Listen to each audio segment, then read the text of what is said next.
The air in the sacred glade was so thick with anticipation it felt like breathing in dust and moonlight. The scent of ritual smoke, pine and dried wolfsbane, clung to the heavy wool of my ceremonial robes, a scratchy shroud for a destiny I'd worn since my first breath. Tonight, the blood moon hung like a weeping wound in the sky, its crimson light painting the ancient stones and upturned faces of my pack, in shades of fire and omen. My heart hammered against my ribs, a frantic drumbeat counting down the seconds of my old life. Fate was a tangible thing tonight, a current in the wind, and it was flowing directly toward me. But even as certainty warmed my blood, a sliver of ice traced its way down my spine, a familiar shadow that had a name. Serenia. The Alpha King was coming, and with him, the end of all things as they had been. The hush fell first. It was not a silence of peace, but one of primal respect, of fear. The whispers of the pack died on their lips. The rustling of leaves seemed to still, and even the crackling of the central bonfire lowered to a reverent hum. A pressure dropped over the glade, a heavy atmospheric weight that spoke of immense power. It was him. He moved through the parting crowd like a storm given form. Alpha King Thorian Velchrist was not a man one simply looked at. He was an event one experienced. Taller than any wolf in my pack, with shoulders broad enough to carry the weight of all the territories, he was carved from granite and shadow. Scars mapped the hard planes of his face, the most prominent a brutal silver slash that cut from his left temple to the sharp line of his jaw, a relic of a war that had made him a legend and a tyrant. His hair was the black of a starless night, and his eyes were the color of molten gold, burning with an ancient, untamable fire. They held the wisdom of 1,000 moons and the savagery of a cornered beast.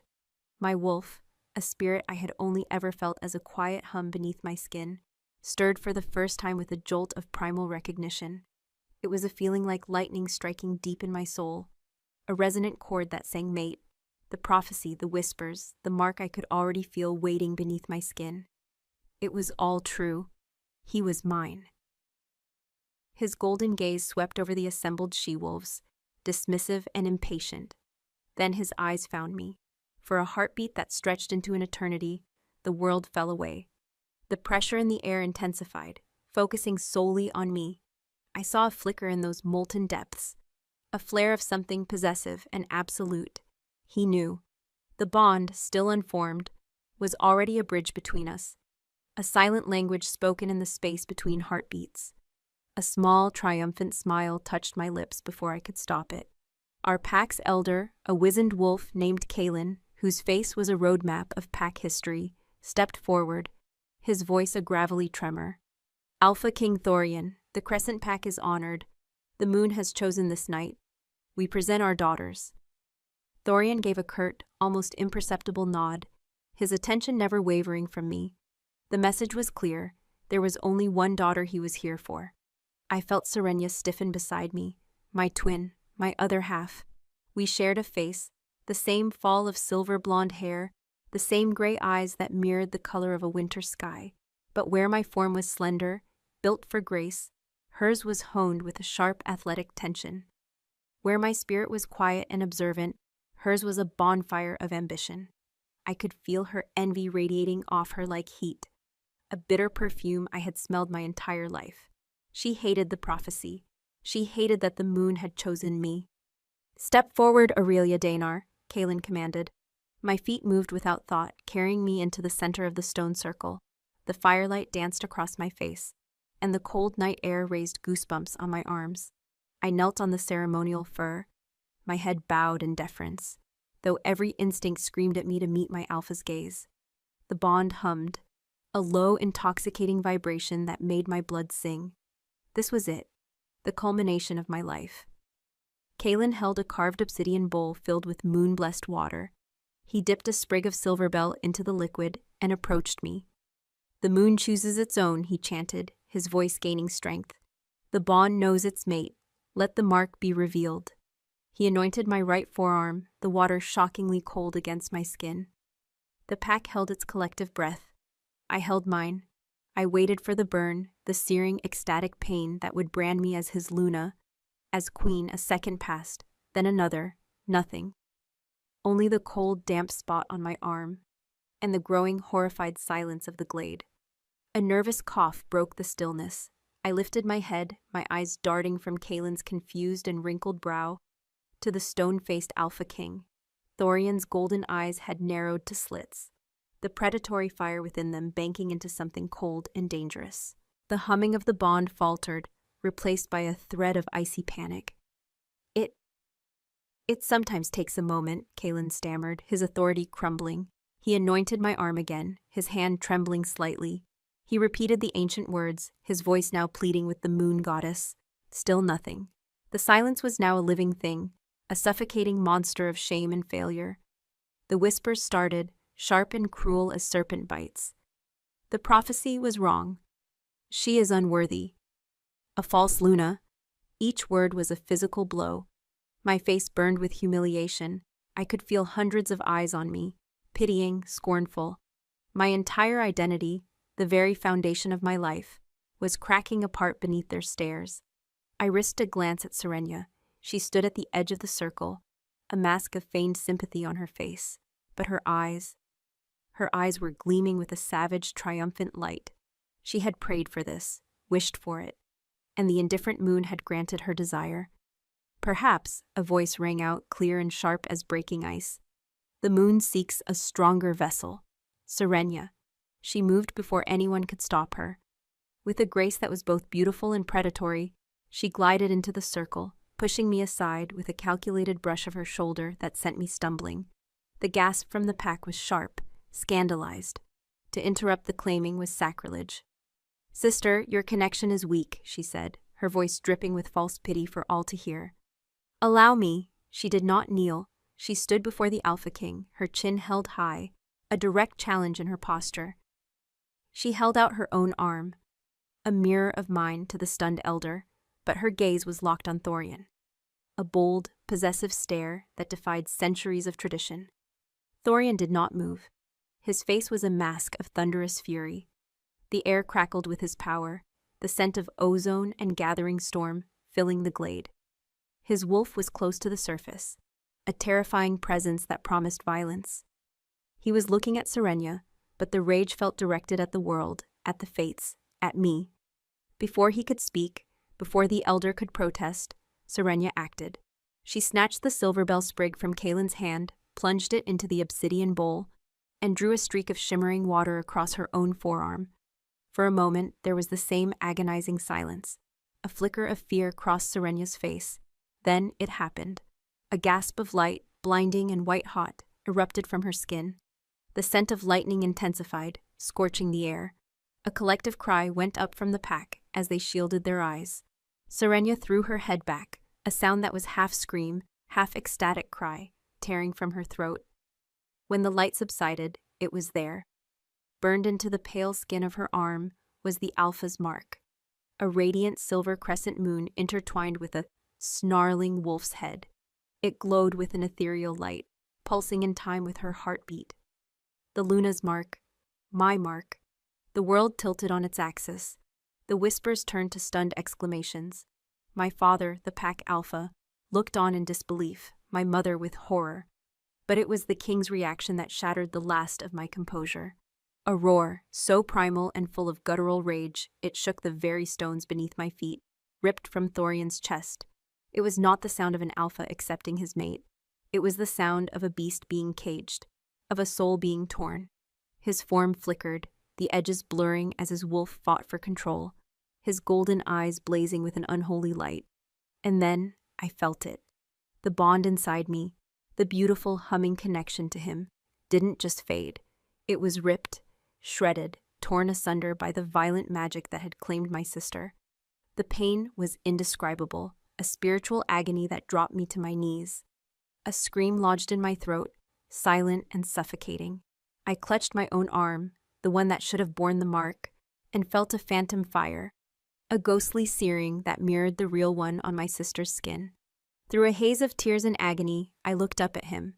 The pack was celebrating Serenia, my triumphant, thieving sister. But the king wasn't looking at his new Luna. His furious, soul-scorching gaze was locked on me, kneeling broken in the dirt. And in his eyes, I saw not just rage, but a terrifying, impossible accusation. It was a look that said this was my fault, a look that promised retribution, a look that, even now, with his mark on another, still screamed a single damning word: mine. The pain in my soul was a physical thing, a jagged shard of obsidian twisting in my core. On my knees in the dirt, the world was a blur of firelight and mocking shadows. The roar of the crowd celebrating Serenya's triumph washed over me, a tidal wave of noise that threatened to drown the last flicker of my spirit. They chanted her name, a name that was almost my own, but the sound was alien, a perversion of the cheers I had been raised to expect. I pressed my palm into the cold earth, grounding myself against the spinning vortex of my disgrace. The scent of damp soil, crushed herbs, and my own silent terror filled my lungs. Serenya, my sister, was radiant. She stood beside the bonfire, her arm held aloft like a trophy, the glowing silver mark a beacon of her stolen destiny. Her smile was a masterpiece of feigned humility, but I knew its true shape. I had seen it in the dark of our shared room 1,000 times, a sharp, hungry thing that coveted everything I was promised. My parents stood frozen between their 2 daughters. My father, Alpha Danar, wore a mask of stunned confusion, his authority shattered.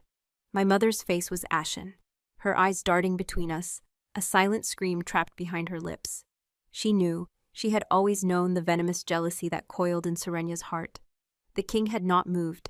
He remained a statue of barely contained violence, the storm of his rage creating a pocket of absolute silence around him. The pack members closest to him edged away, their instincts screaming a warning their conscious minds couldn't process.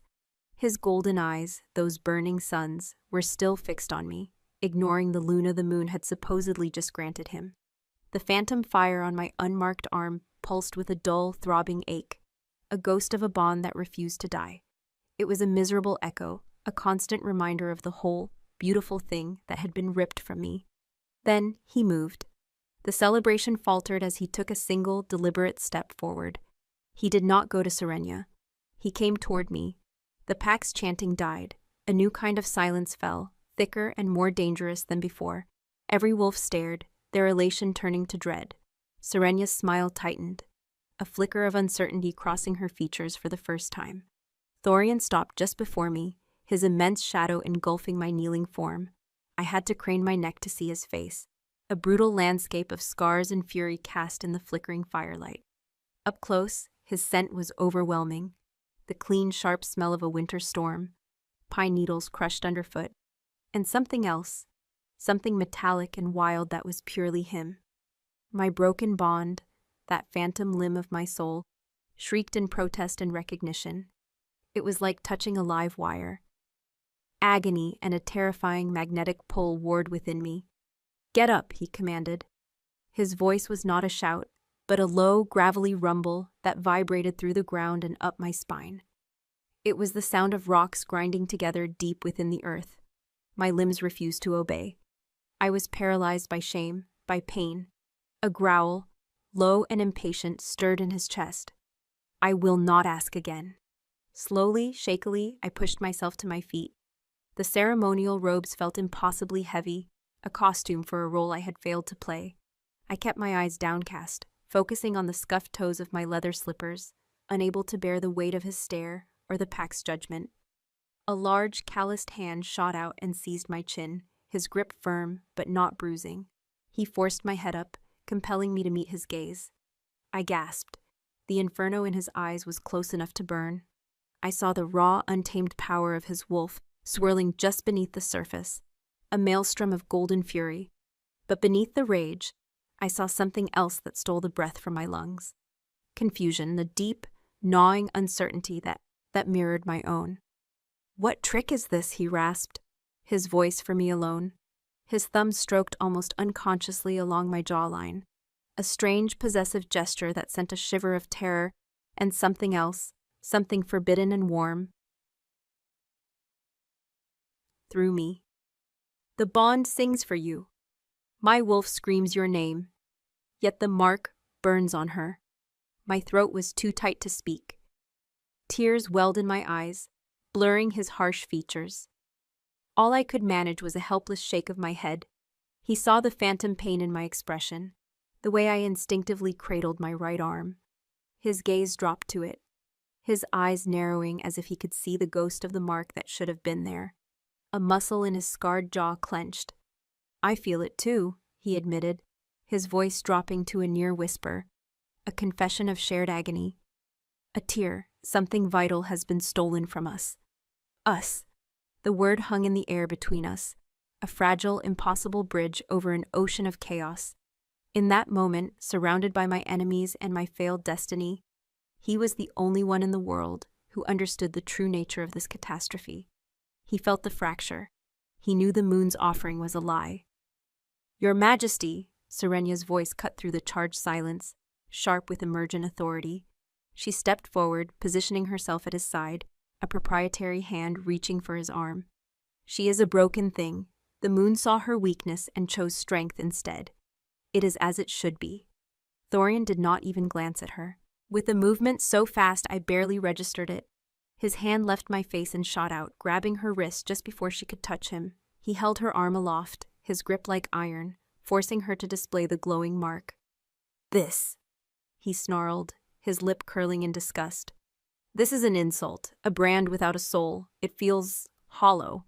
He looked from the radiant silver symbol on her skin, back to my face, his eyes searching, demanding. Serenya winced, her confidence faltering under the pressure of his grip and the venom in his tone. "It is the Luna's mark," she insisted, her voice trembling slightly. "It is your mark. I am your mate." "You are what the moon has offered," he corrected her, his voice dropping into a dangerously soft register. "Whether I accept that offering is another matter entirely." He released her with a dismissive shove that sent her stumbling back a step. The pack gasped. To reject a marked mate was unthinkable. It was a direct defiance of the goddess herself. A wave of fear, palpable as mist, rolled through the crowd. This was not a king bound by tradition. This was a wolf who would tear down the heavens if they displeased him. Thorian turned his full attention back to the pack, his voice ringing with absolute command, silencing any murmur of dissent. "The claiming is flawed. There is a rot in this magic, a lie at the heart of this ceremony." He took a step away from me, pacing before the fire like a caged predator.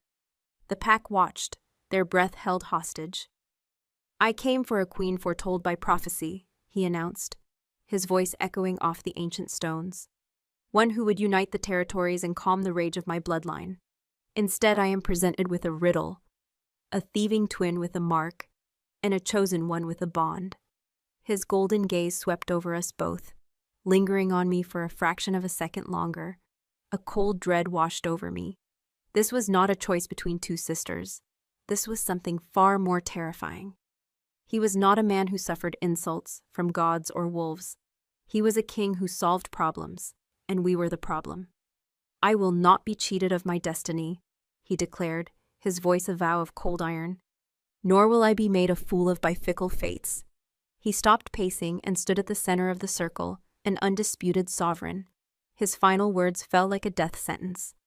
"Both of them will return with me to the citadel at Black Moon Peak, the marked one and the broken one." He pinned Serenya with a glacial stare. "You will be observed, tested." Then his gaze found me again, and the fire returned, possessive and dark. "And you will be interrogated. I will tear this mystery from your soul, piece by piece if I must, until I have the truth of what was stolen from me here tonight." He turned to my father. "Have them ready to travel by dawn. They are mine now." Dawn was a thief, stealing the last vestiges of the world I knew. It came not with warmth, but with a frigid gray light that leached the color from the sacred glade, leaving behind the skeletal silhouettes of ancient oaks and the cold ashes of the ceremonial fire. My pack, the only family I had ever known, stood in a silent, mournful line. Their faces were a gallery of pity and fear. I was no longer Aurelia Danar, daughter of their alpha. I was a broken prophecy, a disgraced offering being carted away like spoils of war, a prisoner. My mother's embrace was a desperate, trembling thing. She pressed her face into my hair, and I smelled the familiar scent of hearth smoke and dried lavender that had meant safety my entire life. "Be strong, my little moonbeam," she whispered, her voice cracking. "The tides of fate are not always as they appear on the surface. Look beneath the waves." It was a cryptic warning, a desperate poignant plea, But there was no time for more. My father clasped my shoulder, his grip tight with unspoken grief and rage. He, an alpha, was powerless before the king.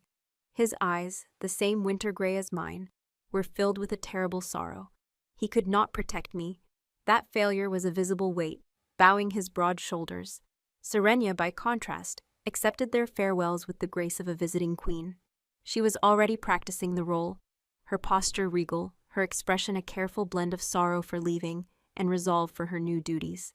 She wore her stolen destiny like a fine cloak, but I saw the slight nervous tremor in her hands as she adjusted the fur collar.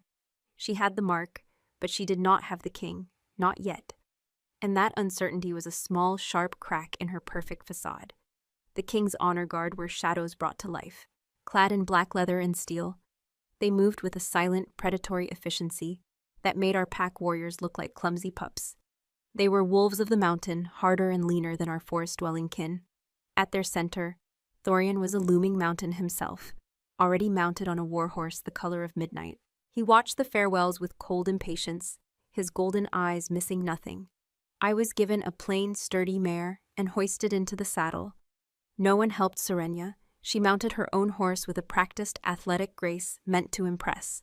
It did not earn so much as a glance from the king. We were positioned behind him, his guards forming a diamond around us. He was in front, Serenia and I in the middle, his beta, a grim-faced wolf with a latticework of scars across his scalp, brought up the rear. We were cargo, a problem to be transported. The journey began in silence, the only sound the rhythmic thud of hooves on the frost-hardened earth. As we left the territory of the Crescent Pack, a part of me withered and died. The familiar sense of our pine forests and rushing rivers faded, replaced by the sharp, alien smell of the high country, cold stone, thin air, and the ever-present scent of the king's party. Leather, horse sweat, steel, and Thorian's own powerful, storm-charged aura. The broken bond was a constant, dull ache in my soul. But with him so close, it was more. It was a phantom limb, tingling with a pins and needles agony, whenever his scent drifted back to me on the biting wind. My wolf, the quiet spirit I had barely known, was a wounded thing inside me, whimpering in a cage of my own flesh. It yearned for him, for the wholeness it had been promised, and its silent cries were a form of torture. For hours he did not speak to either of us. He rode with an unyielding posture, his focus on the horizon, yet I felt his awareness of me as a physical pressure. I would risk a glance at his back, at the way his black hair was stirred by the wind, at the sheer power contained in the line of his shoulders, and I would feel a jolt, a flicker of that terrible magnetic connection. It was as if a string was tied from my heart to his, and though it had been violently frayed, it still held, pulling taut with every beat of my heart. Serenia tried to break the silence. "The air is much colder in your lands, Your Majesty," she offered, her voice bright and clear. Thorian didn't turn. "It is," was his clipped, dismissive reply. She tried again an hour later. "Black Moon Peak must be a formidable sight. I have heard tales of its grandeur since I was a child." "It is a fortress, not a bauble for songs," he bit out, the words sharp as flint. After that she fell silent, a thunderous look on her beautiful face. Her frustration was a palpable thing, a bitter cloud that hung between our horses.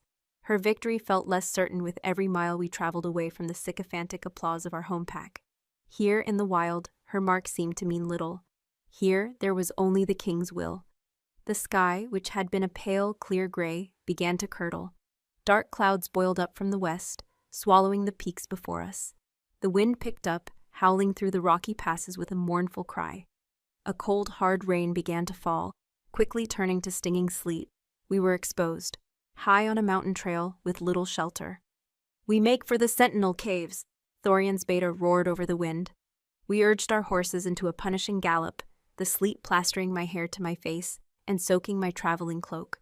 I was shivering violently, my hands numb on the reins.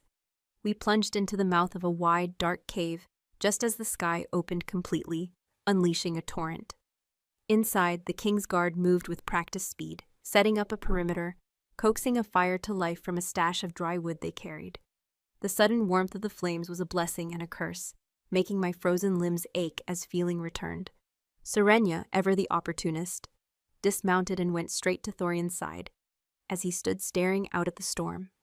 "You must be chilled, my king," she said, her voice soft and solicitous. She reached out to brush a drop of rain from his leather pauldrons. He moved an inch to the side, and her hand met empty air. It was a subtle, almost imperceptible rejection, but in the close confines of the cave, it was a brutal public shaming. He turned, his gaze sweeping past her as if she were a piece of the cave wall, and landed on me. I was still on my horse, fumbling with the frozen reins, my body shaking so hard my teeth chattered. I looked pathetic, weak, the broken thing he'd named me. A low growl rumbled in his chest. Before I could react, he was at my side. He didn't offer a hand. He simply reached up and circled my waist with one powerful arm and lifted me from the saddle as if I weighed nothing. He set me on my feet, but his hand lingered at the small of my back, his touch a brand of heat through my wet clothes. The fractured bond flared, a sharp, searing pain that made me gasp. "You are useless like this," he stated, not unkindly, but as a simple fact. His golden eyes scanned my shivering form. Without another word, he unclasped the heavy black wolf pelt cloak from his own shoulders and swung it around me. The weight of it was staggering, but the warmth was immediate and profound. It was still radiating his body heat and his scent. Dear gods, his scent. It was overwhelming, intoxicating. Pine and winter air, and the raw, wild musk of his wolf. It wrapped around me, sinking into my skin, seeping into my very soul. My shivering began to subside, replaced by a different kind of tremor, one that started deep inside. My inner wolf, which had been cowering and silent, stirred. It lifted its head, inhaling his scent not as a threat, but as a homecoming, a promise. I clutched the edges of the cloak, pulling it tighter, burying my face in the thick fur to hide my confusion and the sudden, treacherous tears that stung my eyes. Across the fire, I saw Serenya's face. It was a mask of pure, murderous rage. The glowing mark on her arm seemed to dim in the face of this simple, primal act of possession. He had ignored his marked Luna and cloaked the broken one in his own scent, his own protection. The king held my gaze for a long, charged moment, his expression unreadable. Then he turned away and began issuing orders to his men, leaving me standing there, wrapped in the impossible warmth of his shadow. The rest of the journey passed in a tense, suffocating haze. When we finally saw it, Black Moon Peak was more terrifying than any story. It didn't sit upon the mountain, it grew out of it. A jagged crown of black granite and obsidian towers that clawed at the perpetually gray sky. There were no flourishes, no signs of comfort. It was a weapon, a declaration of power and brutalist functionality. This was not a home. It was a cage. As we rode through the massive iron gates and into the central courtyard, dozens of wolves stopped what they were doing to stare. Their faces were harder than my own packs, their eyes sharper, their scents wilder. They looked at the king with absolute reverence, and then their gazes fell upon Serenya and me. I could hear the whispers, feel the weight of their scrutiny. They smelled the contradiction, the marked she-wolf the king ignored, and the unmarked one he had cloaked in his scent. Thorian swung down from his horse, his boots hitting the stone with a sound of finality. He strode to the center of the courtyard. He gave his beta a curt order. "Take the marked one to the Luna's suites in the East Tower. Post a guard. She is not to leave." It was a dismissal, not in welcome. An imprisonment in a gilded cage. Serenya's face went pale, but she held her chin high as she was led away, casting one last look of pure hatred over her shoulder at me. Then the Alpha King turned. The full force of his presence, of his power, fell upon me. He walked toward me, his golden eyes burning with a relentless fire. He reached my side and his hand shot out, not gently this time. He grabbed my upper arm, the one that ached with a phantom mark, his grip a manacle of warm, living steel. The contact sent a bolt of agonizing, electrifying energy through the broken bond, making me cry out. He ignored my pain, his expression hard as the mountain around us. He began pulling me away from the horses, away from the watching crowd, toward a dark, forbidding archway that led deep into the heart of the fortress. Where are you taking me?" I stammered, stumbling to keep up with his long, purposeful strides. He didn't look down at me. He kept his eyes fixed on the darkness ahead, his voice a low, chilling promise that sealed my fate. "You are the broken piece of the puzzle. The lock for which I have the wrong key. He tightened his grip, pulling me into the shadows of the archway. The interrogation begins now.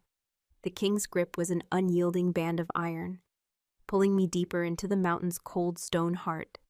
The grand courtyard, with its cold sky and staring eyes, vanished behind us, swallowed by a labyrinth of torchlit corridors. The air grew heavy, thick with the scent of ancient rock, cold iron, and something else, a faint metallic tang of old blood and forgotten magic that clung to the very stones.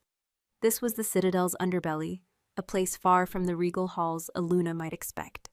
There were no tapestries on these walls, only the damp sheen of condensation and the occasional iron ring set for torches, or, I suspected, shackles. My fear was a living thing, a frantic bird beating its wings against the cage of my ribs. Every instinct screamed at me to fight, to pull away, but it would have been like a sapling resisting a rock slide. His strength was absolute, his purpose a palpable force that dragged me in its wake. The fractured bond between us was a screaming nerve, flaring with a terrifying mix of agony and a dark primal resonance. It was wrong, it was broken, and yet it recognized him. My soul, even in its shattered state, strained toward its tormentor. He did not speak. The silence was a weapon, stretching my nerves to their breaking point. The only sounds were the echo of his heavy boots on the flagstones and the frantic, skittering sound of my own lighter steps as I struggled to keep pace. We descended flight after flight of spiraling stone stairs, going deeper into the earth, until the air grew thin and the torchlight seemed to struggle against the oppressive darkness. Finally, he stopped before a massive iron-bound door, its surface pitted with age and reinforced with thick black studs. He produced a key from his belt, a heavy, ornate piece of rusted iron, and shoved it into the lock. The grinding sound of the tumblers turning echoed in the narrow passage like the groan of a dying beast. He pushed the door open, revealing not a dungeon cell, as I had feared, but a vast, circular chamber. The room was a library, but unlike any I had ever seen. The shelves were not made of wood, but carved directly into the stone walls, rising up into the domed ceiling so high that the top tomes were lost in shadow. Ancient scrolls were piled in corners, and leather-bound books, some so old they looked like they might crumble to dust if touched, were stacked on heavy oak tables. In the center of the room, a single shaft of pale light fell from a cleverly hidden light well far above, illuminating a circle of runes carved into the floor. The air hummed with dormant power. This was not a place of learning. It was a vault of secrets. Thorian released my arm, the sudden absence of his touch leaving my skin cold and tingling. He strode to the center of the room, into the beam of light, and turned to face me. His eyes, those molten gold pools, seemed to glow with an inner light in the gloom. "This is the heart of my line," he said, his voice a low rumble that filled the cavernous space. "The chamber of echoes. Everything my ancestors knew, every pact they made, every curse they endured, is recorded here, in stone, in ink, and in blood." He gestured to the runic circle at his feet. "This is a truth circle. It does not permit lies. It does not permit secrets. It peels back the skin of the Zol and shows what is written on the bone." A new kind of terror, cold and sharp, pierced through my panic. "Interrogation," I whispered, the word tasting like ash. "You think I did this? You think I had some part in what happened?" His expression was grim, his scarred face a mask of granite. "I think nothing. I operate on certainty.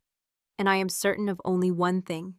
My bond, the sacred link that should define my reign in my life, is fractured.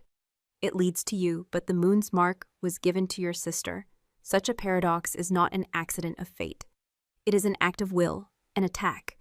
Either your sister is a thief of impossible power, or you are a saboteur of unimaginable subtlety." He took a step toward me, closing the distance until I had to tilt my head back to meet his gaze. "So you will tell me, Aurelia Daner, which is it?" I don't know," I stammered, my voice trembling. "I swear on the moon I expected the mark. I felt the bond. I felt it choose me." "Felt?" he scoffed, his voice dripping with derision. "Feelings are for pups and poets. I am a king. I require proof. I require truth." He seized my hand, his grip surprisingly gentle this time, and pulled me toward the circle of runes. You will stand within the circle. You will answer my questions. And the magic of this place will burn away your falsehoods. My feet felt like lead. No, I breathed, trying to pull back. I have done nothing wrong. His eyes hardened. If that is true, you have nothing to fear. He tugged me forward, and my feet stumbled over the carved edge of the circle. The moment I was fully inside, the world shifted. The air grew thick and heavy, pressing in on me like deep water. The runes on the floor began to glow with a soft silver light, the same ethereal color as the luna's mark. A low hum vibrated up through the soles of my feet, sinking into my bones. The magic of the chamber was active, and it was focused entirely on me. Thorian stood just outside the circle, his arms crossed over his massive chest. His golden eyes narrowed, watching my every flicker of expression. "Let us begin with the simple things," he said, his voice taking on a formal, inquisitorial tone. "Your name is Aurelia Danar." "Yes," I said. The word felt true, solid on my tongue. The light of the runes remained steady. "You are the twin sister of Serenia Danar." "Yes." "Since birth, it was prophesied that you would be my Luna." "Yes." The word was laced with a fresh wave of grief, but it was the truth. The light did not change. "On the night of the claiming, you expected the mark to appear on your arm." "Yes," I whispered, my voice thick with unshed tears. He paused, his gaze intensifying. "Did you, at any point before or during the ceremony, perform any magic? Did you cast a spell, make a pact, or offer a sacrifice to alter the outcome?" "No," the denial was ripped from me, sharp and absolute. The silver light of the runes flared slightly, as if affirming the vehemence of my answer. Thorian's expression flickered, a crack in his granite certainty. He had expected a lie. He had expected the circle to burn me. "Did your sister, to your knowledge, perform any such magic?" I hesitated. My mind flew back through years of shared glances, of whispered ambitions in the dark, of Serenia's obsessive study of old pack lore, lore that brushed against the forbidden. She had always been searching for an edge, a way to circumvent the destiny laid out for me. But knowledge was not proof. Suspicion was not truth. I don't know," I said, and this too was the truth. I could not condemn her on suspicion alone. The runes held their steady silver glow. Thorian let out a breath, a sound of pure frustration. He began to pace the edge of the circle, his boots scuffing against the ancient stone. "This changes nothing," he growled, more to himself than to me. "A lack of knowledge is not innocence. The bond remains broken. The fact remains." He stopped and pinned me with his gaze again. "Let us speak of the bond itself. Describe it. What did you feel when you first saw me in the glade?" I swallowed hard, the memory raw and painful. It was a recognition, like a piece of my soul that had been missing had finally come home. A humming, a vibration deep in my bones. It felt right, inevitable. As I spoke, the dull ache in my core sharpened. The phantom limb of the bond inside me tingled and burned. Thorian's eyes widened slightly, and he took an involuntary step closer to the circle's edge. "And what do you feel now?" he demanded, his voice dropping to a raw, guttural whisper. "Pain," I confessed, my voice breaking. "It's a void, an open wound, but it's not empty. It still reaches for you. Even now it hurts, but it pulls." A muscle in his jaw clenched violently. "So does mine," he admitted, the words torn from him, a confession of shared agony that was more intimate than any touch. "It is a hook in my spirit, baited with you, but the line is held by another. It drives my wolf to madness." We stood there, prisoner and interrogator, trapped in a moment of impossible, agonizing connection. The silver light of the truth circle bathed us both, revealing a truth deeper than any simple question and answer. It revealed the shape of our shared wound. "There is old magic," he said, his voice strained. "Forbidden magic. Ways to steal, to divert, to poison a bond. Blood magic. Soul splicing." He looked at my face, searching, his eyes filled with a desperate, violent hunger for answers. "Is it possible you carry something within you, a dormant curse, a weakness in your bloodline that could be exploited?" Before I could answer, a tremor shook the chamber. It was not the earth moving, but the magic. The silver light of the runes flickered wildly. A wave of intense nausea rolled over me, and the air crackled with power. Thorian's head snapped up, his senses on high alert. "What is this?" he snarled. From outside the chamber, a new sound reached us. A high, keening wail of pure, ecstatic pain. It was Serenya's voice. "The mark," Thorian breathed, his eyes wide with a dawning, horrified understanding. "She is trying to draw on its power, to solidify the claim." As he spoke, the pain in my soul exploded. It was no longer a dull ache or a sharp sting. It was a cataclysm, a firestorm.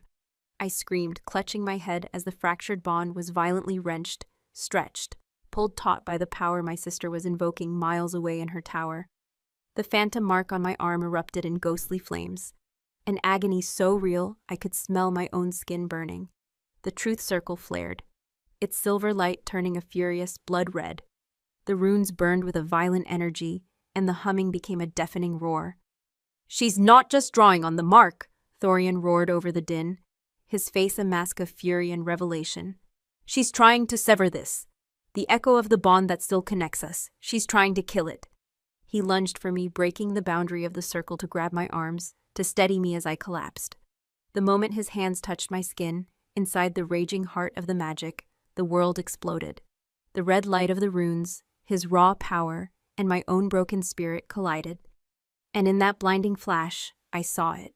Not a memory, but a vision, a truth ripped from the blood. A secret my mother had buried deep inside me.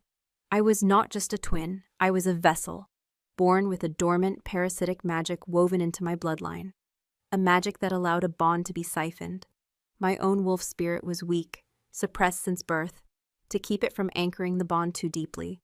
I was designed to be a conduit, a temporary holder of a destiny that Serenia, with her stronger wolf and ruthless ambition, was always meant to steal. My mother, in her desperate love for my father's alpha status, had made a pact with dark forces long ago to ensure at least one of her daughters would be queen.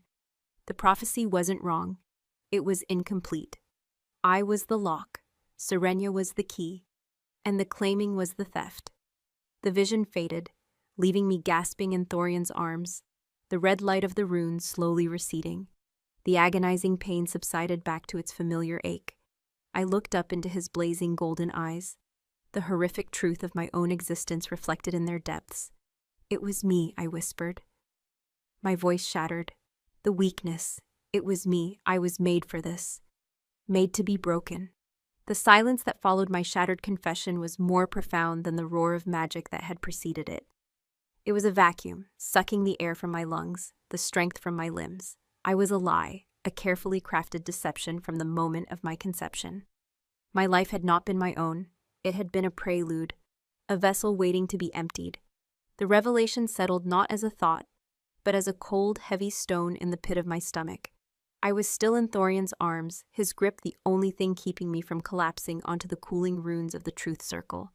His body was rigid, a statue of coiled fury. I could feel the violent tremor that ran through him, the thrumming of a power so immense it seemed to vibrate the very air. He was a storm held in check by the thinnest shell of self-control.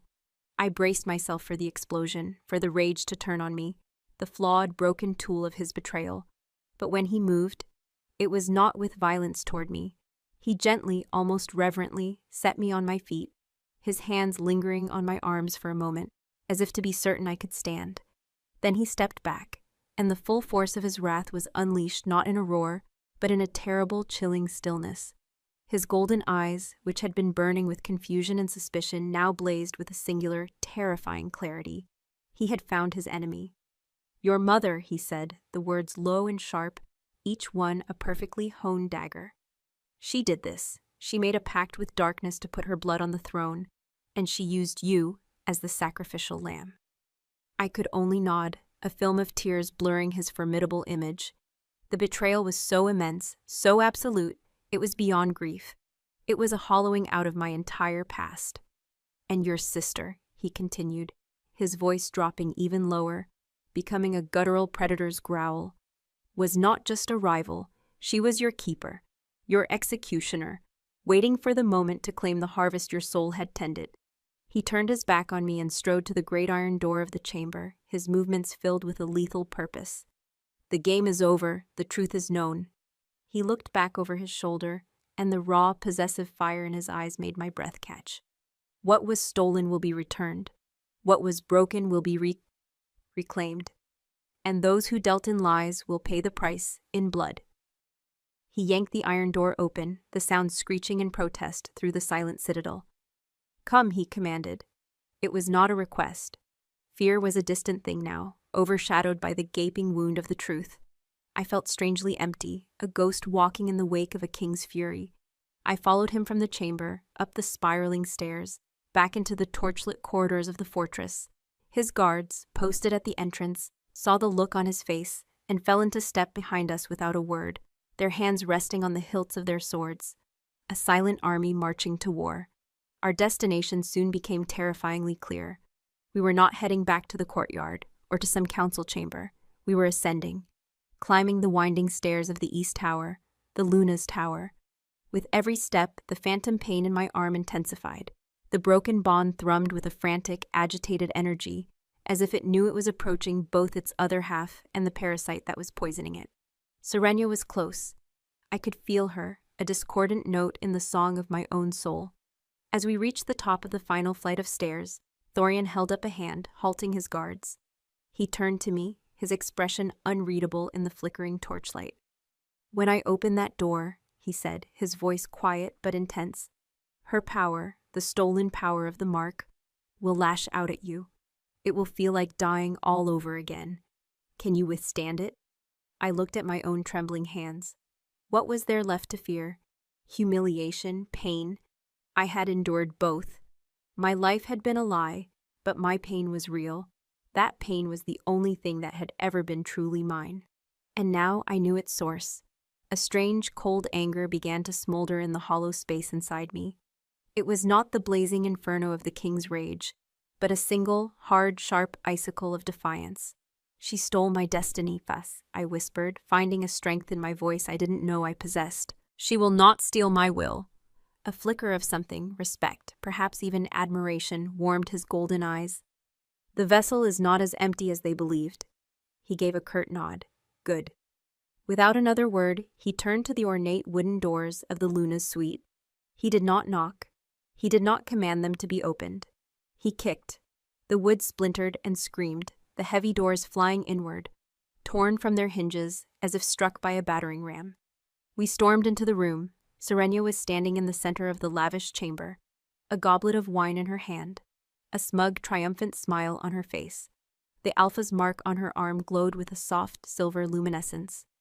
Her smile faltered, then vanished, replaced by shock and fear as she saw Thorian's face, a mask of pure, murderous intent. Then she saw me standing in his shadow, and her fear was eclipsed by a flash of pure, unadulterated hatred. What is the meaning of this? She demanded, trying to reclaim her authority, her voice a fraction too high. You dare to break down my door? I am your Luna. You are a thief, Thorian snarled, advancing into the room. The air crackled, his alpha power pressing down on her, forcing her to take a step back. A parasite clinging to a bond you have no right to. Lies, she spat, her eyes darting to me. She has poisoned you against me. That broken, wolfless creature. I saw the truth, Serenia, I interrupted, my voice clear and steady, cutting through her tirade. The sound of my own conviction surprised me. In the chamber of echoes, I saw Mother's pact. I saw my purpose. I was the lock.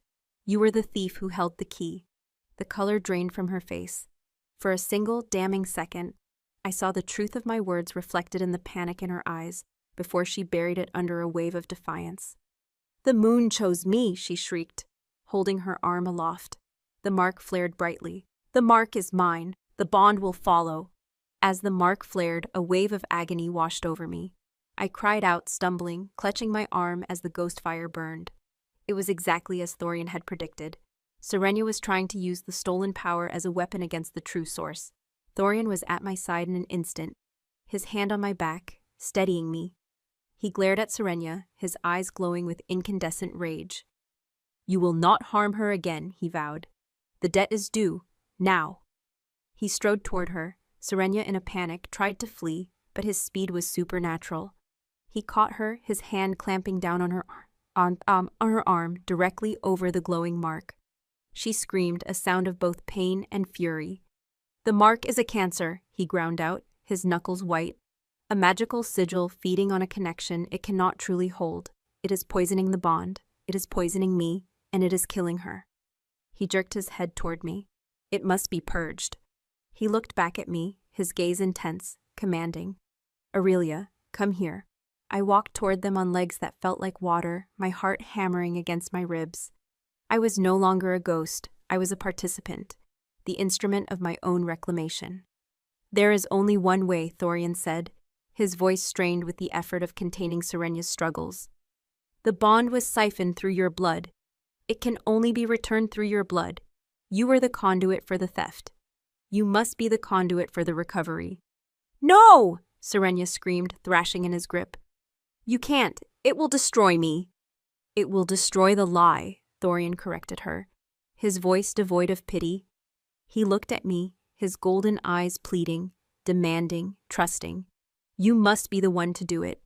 You must willingly, consciously, pull the bond home. Open yourself to the mark's power, find the thread of our connection within it, and take it back. It will be the greatest pain you have ever known, but it is the only way.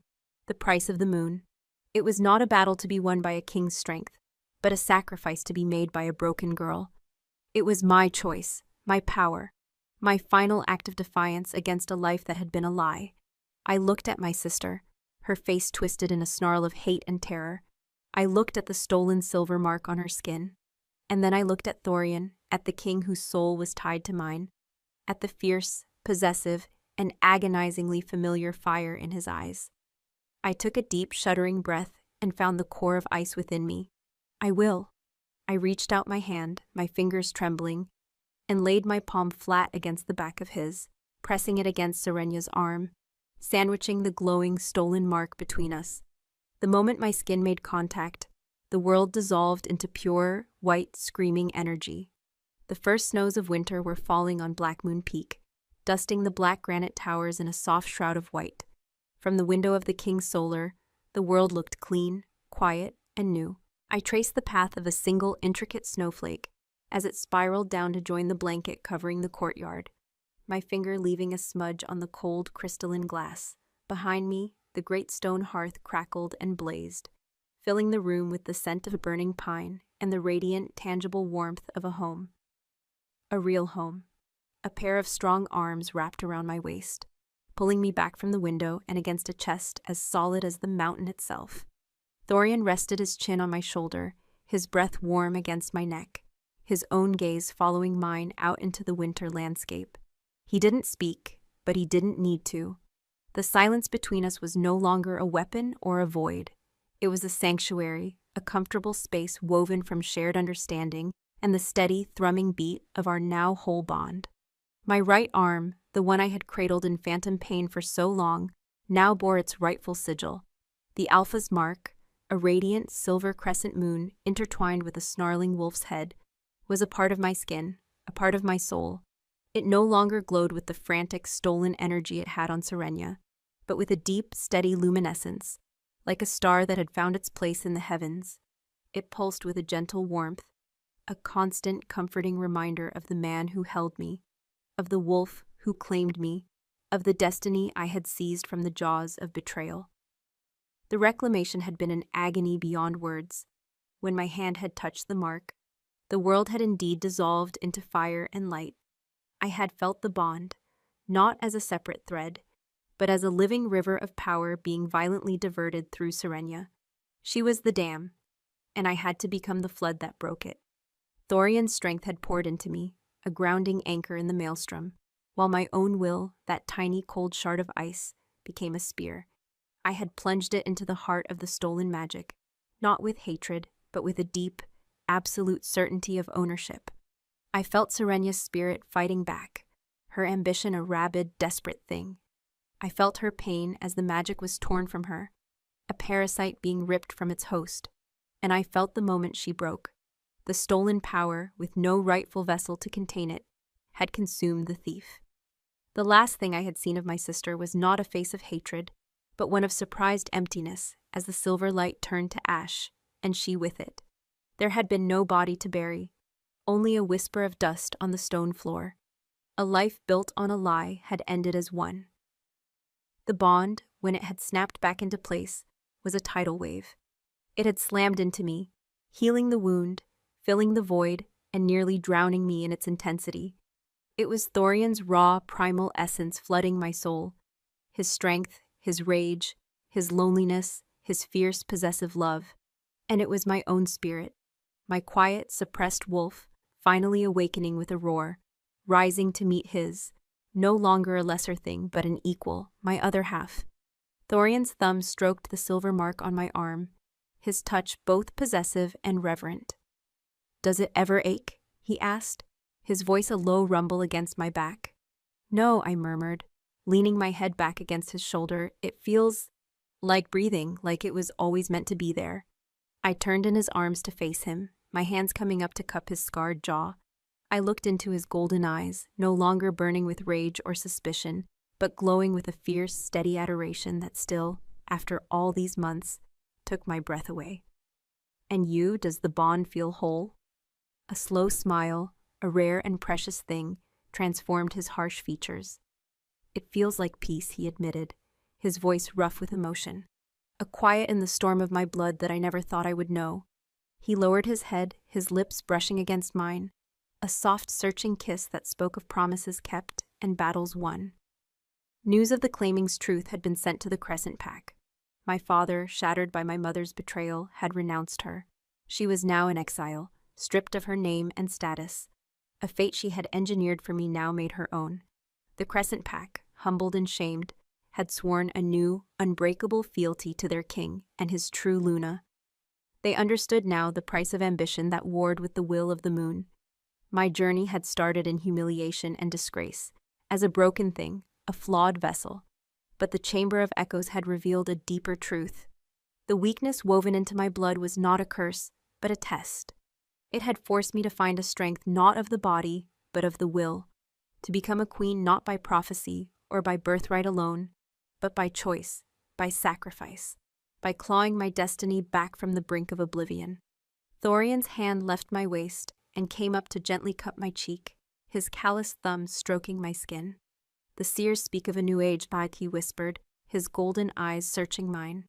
"They say the she-wolf who reclaimed her own soul will birth a line of kings who cannot be broken, for they will be born of both fate and will." I smiled, a true radiant smile that reached my eyes. I was Aurelia Velchrist now, Luna of the Black Moon Citadel, queen of all the territories. But more than that, I was myself, whole, claimed, and free. "Let them talk," I said, my voice soft but sure, a queen answering her king. "We have a kingdom to rule and a life to build." He lowered his head again, and this time his kiss was not gentle. It was a claiming, a promise, a seal on our future. Outside, the snow continued to fall, blanketing the hard lines of the fortress, making the world quiet and pure. The past was buried, and beneath the winter sky, our new life was just beginning.